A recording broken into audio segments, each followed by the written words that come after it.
Hi guys, welcome back to my channel Pankaj JKSB prepare toppers percentage की part third video आ गई है। Part first और part second पहले देख लेना, उसके बाद इसको देखने का फ़ायदा है, क्योंकि पार्ट फर्स्ट में तो बेसिक्स हैं, उसके बाद बेसिक्स पे ग्रेजुअल एक बेस बनाया है, उसके बाद अभी ये थोड़े एडवांस क्वेश्चन हैं।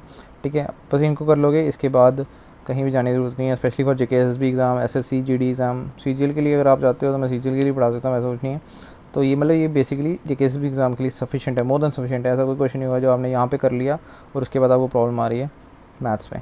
ठीक है, चलो first question, the salary of worker when first increase by 10% and then decrease by 10%, what is the change in the salary. देखो, ऐसे क्वेश्चन करने के लिए दो तरीके हैं। पहला तरीका जो है वो जो मेरे को लगता है सही है, वो क्या है, पहले उसकी वर्कर की सैलरी ले लेते हैं 100%, 100 रुपया। तो अब उसकी क्या हुआ, 10% बढ़ गई, तो प्लस 10% हुई है। तो 100 का 10% कितना, 10 ही होता है, तो सैलरी कितनी होगी 10।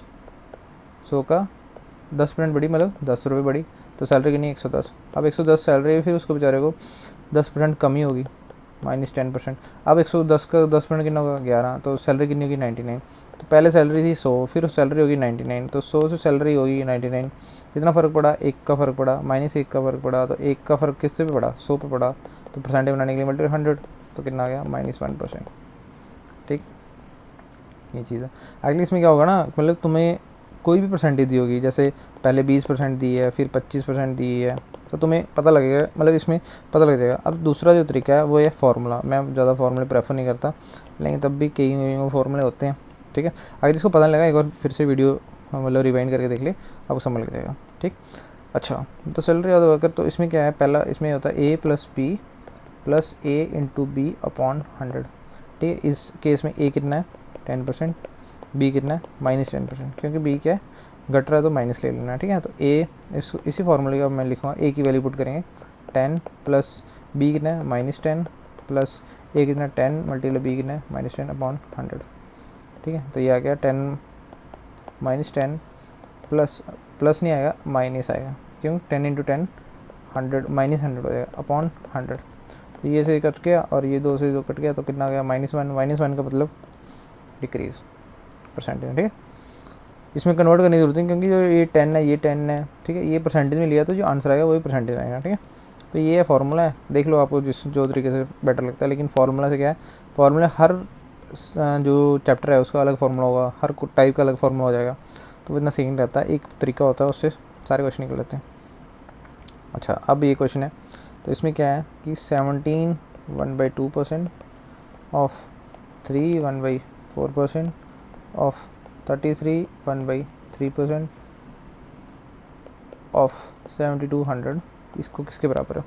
देखो, पहले तो इसको कन्वर्ट करना चाहता हूँ। जैसे ये 3 1/4% है, तो पहले 4 × 3 करो +1, 4 × 12 1 13/4। अगर मैं लिखूँ 5 1/2, तो 5 दूने 10 + 1 तो 11/2। ठीक, अगर मैं लिखूँ 6 3/9, 9 6 जा 54, तो 3 57/9। अगर मैं लिखूँ 6 2/3, तो 6 3 18, 2 20/3। ठीक है, तो ऐसे हो जाएगा। ठीक, ये कन्वर्ट करने का तरीका, तो बेस वैल्यू है। ठीक है, जैसे लास्ट में बता रहा हूँ 11 4 88, तो 8 × 11 88 प्लस 4 92/8। समझ लगा नहीं लगा। ठीक है, अब देखो परसेंटेज है, ओ सॉरी 17 1/2%। तो पहले लिखते हैं, इसी लिखते हैं 17 1/2%, नहीं इसको कन्वर्ट कर लेते हैं अभी पूरा। तो 17 दूने 34 1 35/2। ठीक है, परसेंट ऑफ को मतलब मल्टीप्लाई होता है बताया, 4 3 12 1 13/4% ऑफ 33 1/3, तो 33 1/3 हो गया 99 और 100/3% ऑफ 7200। ठीक, समझ लगा, यहाँ तक कोई डाउट नहीं। अच्छा, अब देखो क्या करना है, परसेंटेज को हमने अभी आंसर क्या है नंबर में है, तो परसेंटेज का नंबर में करना हो तो क्या बताया 35/2 × 100, 2 × 100 मल्टीप्लाई 13/4 × 100। अब ये 100 से क्यों किया, पार्ट फर्स्ट में बताया हुआ है, जब भी फ्रैक्शन को जो परसेंटेज है उसको नंबर में कन्वर्ट करना हो तो डिवाइड बाई 100, और अगर नंबर्स को फ्रैक्शन परसेंटेज में कन्वर्ट करना हो तो मल्टीप्लाई 100। 3 × 100 मल्टीप्लाई 7200, तो ये 100 से ये 100 कैंसिल, ये 100 से ये 200 कैंसिल, और 2 से ये कितने बार कटेगा 36 बार, 3 से कितनी बार करेगा 12 बार, 4 से कितनी बार करेगा 3 बार, तो बचा क्या, बचा है 35 13 और 3 और नीचे 100, तो क्या आ जाएगा 35 इंटू 13 दिया 39 अपॉन 100। तो पहले इनको मल्टीप्लाई कर लो, 13 तो 39 45 12 1365 अपॉन 100 लेकिन आएगा 13.65। ये आंसर है। समझ लगा कि नहीं लगा? ठीक है, इसमें कुछ नहीं करना था, बस ये कन्वर्जन जो है इंपॉर्टेंट है। उसके बाद परसेंटेज को हमने डिवाइड कर दिया 100 से, उसके बाद तो मल्टीप्लिकेशन ही था। ठीक है, आई होप ये समझ लग गया हो। ठीक है, अब मेरे को ना ये क्योंकि पहली बार ये कॉन्सेप्ट मतलब क्वेश्चन करवाया, तो आपको एक क्वेश्चन मैं ना उसमें देता हूँ, क्या बोलते हैं, होमवर्क में देता हूँ। तो ये आ जाएगा 3 1/2% of 7 4/2% of 33,000 is equal to, ये बताना। ठीक है, ये आप इसका आंसर कमेंट बॉक्स में दे सकते हैं। चलो next question, if x weight is 20% less than that of y, then what percent is y is weight more than that of x। दो बंदे हैं x और y। अब x का वेट 20% कम है, तो 20% का मतलब 20/100 1/5, मतलब अगर y का वेट 5 है तो उसका एक कम है, तो मतलब x का कितना है 4 है। यही बताया ना कि x वेट इज़ 20% लेस, तो आपको पता लेस किसका करना है, x का। y का अगर 5 है तो x का एक कम है तो 4 होगा। अब उसने पूछा है कि by what percent is y weight more than that of x। y का वेट कितने ज़्यादा है x से, तो y का कितना ज़्यादा है, एक ज़्यादा है। अच्छा, x से कितने ज़्यादा है, तो 1/4 इंटू 100 25। ये आंसर समझ लगा कि नहीं लगा? ठीक है, सिंपल था, कुछ नहीं था। पहले बताया था, एक बार फिर से बताता हूँ। 20% लेस है, मतलब 20/100 1/5, मतलब 5 की वैल्यू 4 हो रही है। तो यहाँ लेस किसका है, x का, ये y है। तो अब उसने पूछा कि y कितना ज़्यादा है x से, तो y कितना ज़्यादा है, एक ज़्यादा है, तो 1/x से कितना ज़्यादा है 4 इंटू 100 25%। समझ लगा नहीं लगा? ठीक। The difference between 60% of a number and 28% of that number is 3200. What is the value of 13 1/2%? 13 1/2% को कैसे कर लेते, 13 में 26 1 27/2%। ठीक है, तो 60% माइनस 28%, ये कितना दिया हुआ है 3200। तो 60 माइनस 28 32%, तो 32% की वैल्यू है 3200, तो 1% की वैल्यू कितनी आ गई 100। 1% की वैल्यू 100 है, तो 27/2% की वैल्यू कितनी आ गई 100 मल्टीप्लाई 27/2 50 27 1350। ठीक, ये आंसर है। समझ लग गया? ठीक है, 1% की निकाल ली, तो 1% निकाल ली, तो इतनी निकालने से उसको मल्टीप्लाई कर दो। ठीक है, जैसे अगर हमें 1% की वैल्यू दी है 100, ये दी है 100, तो 20% कितनी होगी, तो 2000। ठीक है, ये होता है, मतलब इसको अगर मल्टीप्लाई 20 किया है तो इसको भी मल्टीप्लाई 20 करना पड़ेगा। जैसे इसको मल्टीप्लाई 27/2 किया तो इसको भी मल्टीप्लाई 27/2 करना पड़ेगा। और भी क्वेश्चन है नेक्स्ट स्लाइड पे, तो आप देखना, आपको और पता लगेगा, टेंशन मत लो। जैसे ये द डिफरेंस बिटवीन 40, तो हम डायरेक्ट क्या करेंगे, 40% माइनस 20%, इसकी वैल्यू है 300, तो 40 माइनस 20% इसकी वैल्यू है 300। ठीक है, अब 20% की वैल्यू 300। अब इसमें ना पहले मैं चलो बेसिक बताता हूँ। तो 1% की वैल्यू कितनी आ गई 15। अगर 1% की वैल्यू 15 है तो निकालेंगे कितनी 36 की, तो इसको मल्टीप्लाई 36 किया तो आ गया 36%, तो इसको मल्टीप्लाई 36 करना पड़ेगा, तो आ जाएगा 540। ये आंसर है, 15 इंटू 36 540। ठीक है, ठीक है। देखो अब इसको ना मैं और सोल्यूशन, जैसे ये 15 इंटू 36 540 करने में टाइम भी लगता है, सारी गेम ही टाइम की है आजकल। तो मैं आपको एक और चीज़ बताता हूँ। जैसे यहाँ से 20% की वैल्यू आ गई 3300, तो 20% की 300 वाली आ गई ना, तो मेरे को पता है मेरे को 36 बनाना था। मैं पहले क्या करूँगा, 5 से डिवाइड करूँगा। अब देखना 5 से क्यों डिवाइड करूँगा, पहले समझ लो। 5 से डिवाइड किया, 5 से दोनों पॉइंट मतलब जो करना है दोनों साइड बराबर ही करना है। तो 5 से डिवाइड किया तो ये आ गया 4%, और यहाँ से कितना गया 60। तो फिर मेरे को 36 बनाना है, तो इंटू 9, तो ये आ जाएगा 9 चुका 36%, और यहाँ पे भी इंटू 9 करेंगे तो 9 इंटू 60 540, आंसर वही निकलेगा। तो आप ये देखना कि जो हमें मिल गया है वैल्यू दी हुई है क्वेश्चन में, उसको हमने अपने फाइनल आंसर तो कैसे मोड़ना है। ठीक है, ज़रूरी नहीं है कि हम 1% निकालें फिर निकालें, तो हम डायरेक्ट भी निकाल सकते हैं। ठीक है, तो ये चीज़ है, तो आपको क्वेश्चन के हिसाब से अपनी अप्रोच थोड़ी चेंज करनी पड़ेगी। अच्छा, अब ये बड़े क्वेश्चन आ रहे हैं आजकल कि जो एग्ज़ाम्स वाला है, ठीक है। इस क्वेश्चन करने वाले ना, एक क्वेश्चन ये कर लो, थोड़ा बेसिक्स वाला, वो थोड़ा मतलब थोड़ा ज़्यादा डिफिकल्ट है, पहले ये कर लो फिर वो करते हैं। इसमें आपको थोड़ा बेसिक्स पता लग जाएगा। A student of a school has to score 25% of marks to get through out, मतलब उसको पास करने के लिए 25% मार्क्स चाहिए। If he gets 50 marks and fail by 25 marks, find the maximum marks of the exam. तो मैं ना इसको एक लाइन में समझाता हूँ वो, ठीक है, ध्यान से देखना। तो समझ लो ये 0 मार्क्स हैं, ये मैक्स मार्क्स हैं। अब यहाँ कहीं उसको पासिंग मार्क्स हैं, पासिंग मार्क्स हैं, ठीक है। अब उसको कितने आए, 50 आए।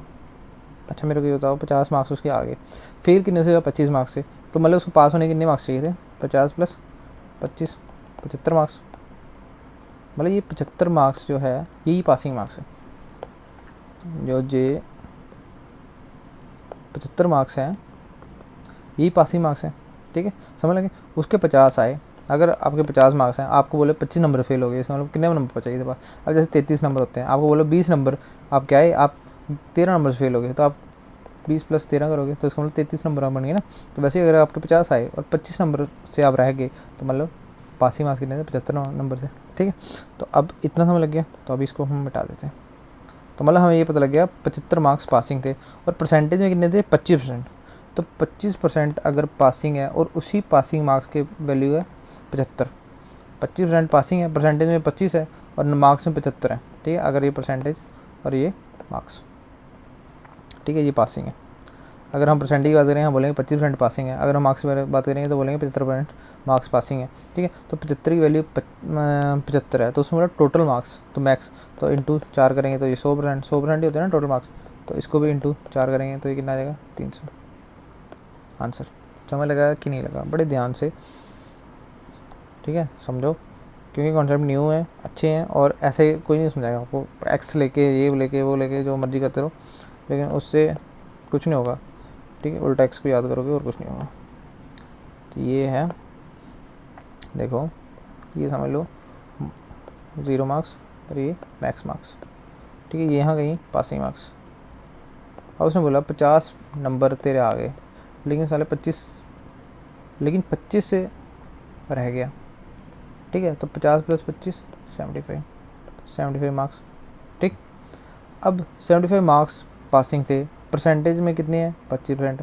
तो मतलब यही 25% पासिंग है ना, 25% की वैल्यू 75%, 75 मार्क्स, 25% की वैल्यू 75। तो टोटल मार्क्स चाहिए इंटू 4, मतलब 100% मार्क्स चाहिए हमें, 100% मतलब इसको भी इंटू 4, तो 300, ठीक है, समझ गए।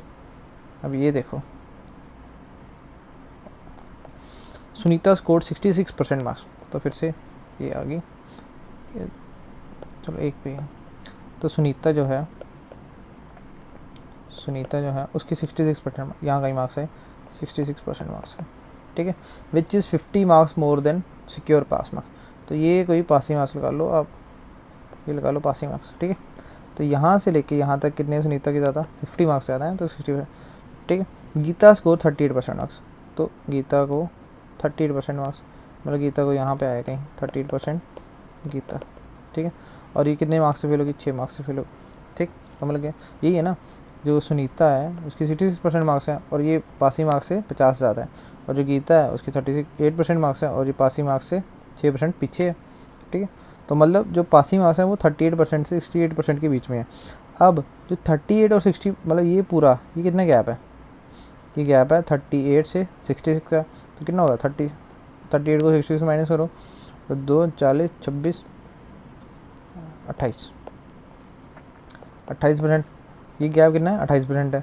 अब 28% की वैल्यू कितनी है, 56, क्योंकि ये गैप कितना टोटल, यहाँ से लेके मैं बताता हूँ, यहाँ से लेके ये 50 है और ये 6 है, तो ये टोटल गैप कितना हुआ, 56। तो ये 28% की वैल्यू 56 है, तो 1% कितनी होगी, 2। अब उसने बोला कि उसका एक दोस्त है विनय, वो 17.5% लाता है, तो इसको मल्टीप्लाई 17.5 कर दो, तो यहाँ भी मल्टीप्लाई 17, ये 2% नहीं मार्क्स हैं, ठीक है। तो इसको मल्टीप्लाई 17.5 कर दो, तो 17.5 को मल्टीप्लाई करोगे तो 35 मार्क्स, तो उस बंदे कितने आए, 35 मार्क्स, ठीक, समझ लगा या नहीं लगा। एक बार फिर से बताता हूँ, सुनीता ने 66% मार्क्स लिए, तो ये सुनीता, ये आ गई नंबर सीरीज 0 और ये मैक्स, ये आ गया सुनीता के मार्क्स, ये 66%। पासिंग मार्क्स हैं वो कहीं यहाँ पे है, ये पासिंग मार्क्स, ठीक है। अब पासिंग मार्क्स से वो कितने ज़्यादा है 50, और जो दूसरी गीता है उसके 6 मार्क्स पीछे हैं, तो पासिंग मार्क्स से पीछे हो गई क्योंकि 6 मार्क्स कम है, ये 6 मार्क्स कम है, तो ये परसेंट कितनी है 38%। अब यहाँ से लेके और ये तक कितनी टोटल परसेंटेज है, तो ये है 66 माइनस 38, क्योंकि यहाँ से देखो परसेंटेज कैसे है, ये टोटल 66 है और ये बीच में 38 है, तो 66 में से 38 माइनस करेंगे तो ये वाली रह जाएगी, ठीक है। तो 66 माइनस 38 किया तो आएगा 28%, ठीक है। तो ये कितने मार्क्स के बराबर है 50 + 6, क्योंकि ये 6 है और ये 50 है, तो टोटल 56। तो इसी 28% की वैल्यू 56 है, तो 1% की वैल्यू 2, तो कितने निकालने 17.5, तो मल्टीप्लाई 17.5, तो यहाँ पे मल्टीप्लाई 17.5, तो ये कितना आ गया 35। समझ लगा कि नहीं लगा। अब आते हैं जो थोड़ा मुश्किल क्वेश्चन है। Raj or Rahul appeared for an exam. Raj scored 12 marks more than Rahul and his marks were 75% of the sum of their marks. Find their marks. तो एक लड़का राज है, ठीक है, एक लड़का राहुल है, ठीक है। राज ने 12 मार्क्स मोर, तो लेट्स सपोज इसको x ले लो और इसको x + 12 ले लो, ठीक है। तो राज के मार्क्स जो हैं x + 12 इज इक्वल टू 75% को मैंने वो कर दिया of sum of both the marks, sum of both the marks मतलब x + 12, यही है। तो 25 दिया, 25 चौका, ठीक है। तो यहाँ x + 12 आएगा 3/4 multiply by x + x 2x + 2x + 12, 2x + 12, ठीक। तो अभी इसको यहाँ से मल्टीप्लाई कर दो तो ये आ जाएगा 4x + 12 चौका 48 is equal to 3 to 6x + 12 दिया 36। तो 4x इधर जाएगा तो आ जाएगा 2x और 36 इधर जाएगा तो ये आ जाएगा 12, तो x कितना आ गया 6, तो x कितना आ गया 6। तो ये x राहुल के मार्क्स कितने हैं 6 और राज के मार्क्स कितने हैं 6 + 12 18। समझ लगा कि नहीं लगा, ठीक, ठीक है। देखो मैं इसको ना, ये समझ लगे ना, ठीक। तो इसको मैं अगर नहीं समझ लगा तो फिर से वीडियो देख लेना, समझ लग जाएगा, ठीक है। नहीं लगेगा तो कमेंट में बताना, फिर से समझा देंगे, टेंशन वाली बात नहीं हुई। देखो इसको पहले मैं क्या करूँगा, दोनों को राज के 12 नंबर ज़्यादा हैं तो इनका डिफरेंस तो 12 है नहीं, तो ये मैं पहले कट कर दूँगा, ठीक है। अब मुझे ये पता है कि जो राज के मार्क्स हैं, ठीक है, तो राज के मार्क्स हैं दोनों के 75% हैं। तो जैसे यहाँ पे मैं देखूँगा 30 जो है वो 42 का 75% है, तो नहीं है, ठीक है। उसके बाद 8 और 20, जो 8 जो है वो 28 का 75% है, वो भी नहीं है, ठीक है। अच्छा अब ये कैसे निकालना है 75%, ये भी कहीं वो नहीं पता होगा, तो अभी अगर कोर्स स्टार्ट किया तो सारे बताना। तो जैसे देखो 30 जो है 30 इज इक्वल टू 75% ऑफ 30 और 12 42, तो ये 3 और ये 4, तो ये 4 से कटेगा नहीं, तो ये पॉइंट्स में आएगा पहली बात तो। लेकिन अगर आपको करना ही है तो ये 4 126/4, 4 तो ये 12, 4 एकम 4.5 31.5, जो कि नहीं है तो ये गलत हो गया, ऐसे चेक करना है, ठीक है। अब जैसे कैलकुलेशन आपकी स्पीड तेज़ होगी ना तो आपको पहले ही पता लग जाएगा। अब यहाँ जैसे ये ऑप्शन, ये सेकंड ऑप्शन में नहीं है, तो जैसे ही ऑप्शन आएगा तो आपको पता है 18 जो है वो 75% मतलब 3/4 ऑफ 24, तो ये 6 × 3 18 वही आ रहा है, इसका मतलब ये आंसर है। मैं तो इसको ऐसे करता, ठीक है भाई, अपनी अपनी अप्रोच है, ठीक है। तो ये क्वेश्चन हो गया, ये भी हो गया, ये question. A student who score 30% and fail by 5 marks, चलो भी फेल बड़े हो रहे हैं यहाँ पे। एक स्टूडेंट है, उसने ये पासिंग मार्क्स आ गए, ये आ गए पासिंग मार्क्स। अब उसके 30% आए तो बेचारा कहीं यहाँ लटका, ये कितना है 30% है, और पासिंग मार्क्स कितने रह गया 5 मार्क्स रह गए। Another student who score 40% and get 10 marks more than minimum marks, तो यहाँ से पासिंग मार्क्स से ज़्यादा यहाँ कितने हैं 10 मार्क्स हैं, और ये कितनी परसेंटेज है 40% है। अब इन दोनों की परसेंटेज का डिफरेंस कितना है 10%, दोनों मार्क्स कितने हैं 15, तो 10% की वैल्यू 15, दोनों में minimum marks required to pass the exam, तो 10% की वैल्यू 15। अब देखना है इसमें उसने बोला पासिंग मार्क्स बताने हैं, पासिंग मार्क्स, तो अगर मैं टोटल मार्क्स होते तो मैं क्या करता इंटू 10 करता, तो ये आता 150 मार्क्स टोटल है, ठीक है। ये भी इंटू 10 होता, ठीक है। लेकिन यहाँ पे क्या मतलब बताने पासिंग मार्क्स। तो अब मैं बताता हूँ पासिंग मार्क्स किस बताने। तो यहाँ 10% की वैल्यू आ गई ना, 10% की वैल्यू 15 है, तो 30% की वैल्यू कितनी होगी 45। तो ये कितना है 45, तो 45 और 5 नंबर ये, तो ये कितना हो गया पासिंग मार्क्स। तो 45 प्लस 5 50 नंबर पासिंग मार्क्स। आप यहाँ से भी निकाल सकते हो, अगर आपको 30 से निकालना तो 40 की वैल्यू, अगर 10 की वैल्यू 15 है तो 40 की वैल्यू 60। तो 60 नंबर अगर कोई बंदा ले रहा है वो 10 नंबर ज़्यादा ले रहा है पासिंग मार्क्स से, तो -10 कर दो, कितना आ गया 50 आ गया, ठीक है। ऐसे भी निकल जाएगा, समझ लगे नहीं। तो ये पासिंग मार्क्स का कॉन्सेप्ट हो गया, ठीक है। और ये थोड़ा और बेसिक था, ठीक है। तो ये है वीडियो, और अगर अच्छी लगी तो लाइक करो, चैनल को सब्सक्राइब करो, ठीक है, और शेयर करो, ठीक है। Thank you.